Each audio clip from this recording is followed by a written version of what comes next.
Hey there, welcome back to Creepy Encounters.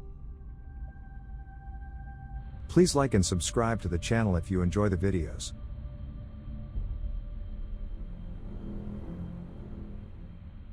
Anyone have any personal close calls / creepy encounters? Could be yours, a close friend's, a family member's. For me, it was the time I stopped at a rest stop on 280 towards San Francisco at night. I wasn't yet aware that rest stops were sketchy places, hadn't started reading this sub yet, and had no qualms about getting out to go to the bathroom. After I had done my business and returned to my car, I was trying to send a text message and suddenly a guy appeared outside my window. I cracked my door open a bit and he said, "Your car is leaking water," and I was so irritated I just said I know and slammed the door. I didn't really care since I had the AC running not too long before it got dark. Anyway, I resumed texting, and about 5 minutes later, I hear a car door slam. I look in my rear view and the guy is starting to approach my car again. I pretty much just said fuck it and turned on the car and started to back out. Noticing that there wasn't a single drop of water on the ground under my car, I was immediately creeped out to the max. I watched him in the rear view as I exited the rest stop, and he just stood where he was in the middle of the lot, watching me leave. I have no idea why he would lie about my car leaking water. I found that experience to be beyond sketchy. My mom is absolutely certain that she came face to face with Richard Ramirez. It was 1985, she and my dad had just been married and were living in their first house together near San Francisco. She'd caught a ride home with a coworker who lived nearby, and was walking the 5 to 6 blocks home. Partway there, she heard footsteps behind her. When she looked back, she saw a guy in a hoodie walking down the sidewalk behind her. He kept following her after she sped up. When my mom gets scared, she gets angry.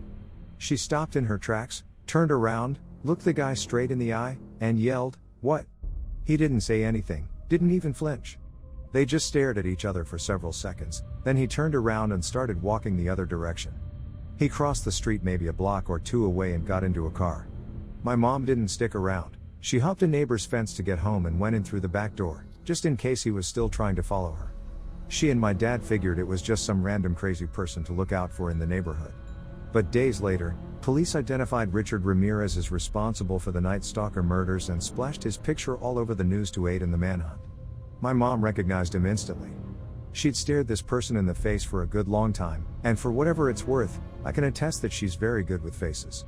To this day, there isn't a doubt in her mind that the man following her home that evening was Richard Ramirez. She's a badass, and I hope she knows that. Lucky too. One of Ramirez's victims started yelling at him in public after he had tailgates her. He shot her in the street and back as she fled. More disturbing, another victim got to her gun but it was unloaded. He punished her by cutting her eyes out and carving an X into her chest. He kept the eyes in a locker. However, he did kill in San Fran, mainly cause it was getting too hot in LA, so her yelling combined with him being more cautious could have saved her.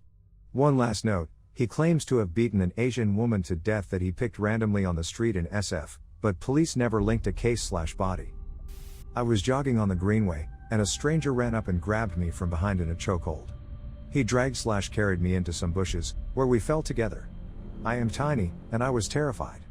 We struggled for a moment, and he stood up while I was on the ground. I said, "Please don't do this. I have 2 kids." For some reason, I was certain he was going to kill me. I was running through my head scenarios in which it would be totally okay to be raped, as long as I didn't die.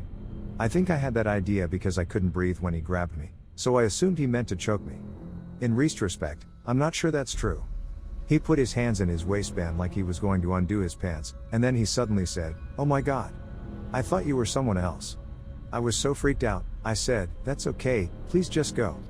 He said, "Oh my God," one more time, and then ran off. I flagged down a cyclist, who walked with me to find a cop. They never found the guy. It's the biggest unsolved mystery of my personal experience. Did he mean to hurt me? Did he get cold feet? Did he think I was someone else that he meant to hurt, like an ex? Did he think I was someone else that he meant to do some kind of freaky consensual sex play with? Because I am small statured, did he think I was a child? Did he suddenly recognize me and change his mind? It has been 6 or 7 years since. I realize I'll never know what he was thinking. I'm a hopeless optimist, so I like to imagine that he went home, freaked out, and never offended again. But who knows? ETA, I am totally okay. No residual trauma or anything. I was skittish for a couple of months, but it faded. I also half joke that statistically, it won't happen again, so I'm extra safe now. When I was about 3, I was outside playing in my front yard with my older brother. My mom came outside to check on us and I wasn't there. She asked my brother where I was and he said that I went to the library, which was a block away. So my mom walked to the side of our house and saw a couple walking away holding my hands. They were walking the opposite way of the library. My mom ran up and hit the man right in his face and started going off on them. They ended up running away. Edit, thanks for all the comments. I want to clarify a bit as the original comment wasn't very clear in how it happened. This happened in 1986. I was 3 and my brother was 7.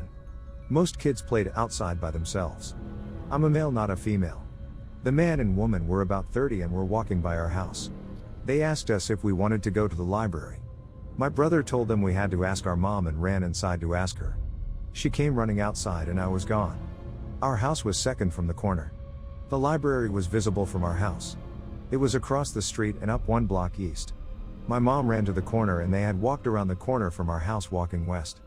My mom passed away about 3 years ago. She grew up in Detroit and lived through the riots. She was tough as nails and very protective. She wasn't small either. 5 feet 8 inches and about 170 pounds.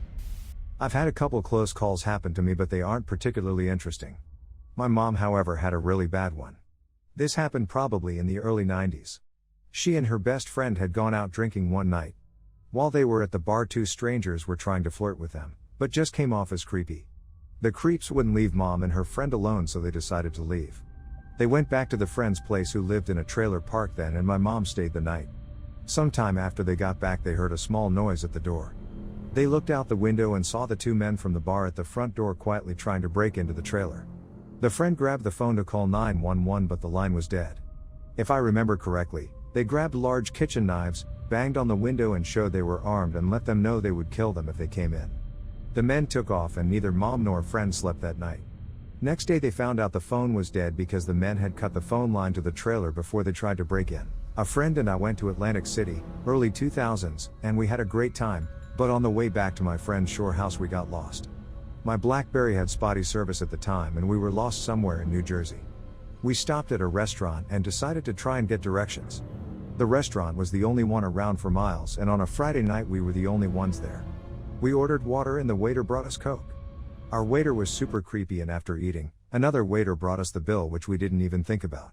While we were leaving in the parking lot, I noticed someone smoking in the car next to me. Our waiter was sitting in a car watching us and smoking. My friend and I looked at each other and got in the car as fast as possible. I pulled out slowly and noticed he had pulled out too. He followed us back to my friend's shore house over 40 miles away. We freaked out the entire time, debating on whether to go to the house or keep driving. I only had about 20 more miles of gas left, and we had less than half the drive, so we were debating getting gas but every gas station we passed was empty and we didn't want to take a chance. It was scary. There was no one at my friend's house and we had a terrible feeling the entire time he was serving us. We drove to another street, hoping to lose him. We parked in a random driveway and as we parked he pulled up beside us. We backed up full speed and drove to the local police station that was down another kind of sketchy street. He followed us and just drove past the police station as we pulled in. We reported it, but with a vague idea of who he was, didn't know his license plate number. There was nothing really done. We still talk about this even though it happened almost 20 years ago. 2 girls together can be in danger, even though you feel safe. I'm very cautious now. I have read too many true crime books. I'm never out alone at night, I'm never alone in a park when there is no one there. I make sure to have Life 360 running on my phone and I make sure to let people know when I go somewhere. Stay safe. I hope you enjoyed the video. Please like and subscribe for more real life creepy encounters around the world. See you in the next video. Bye.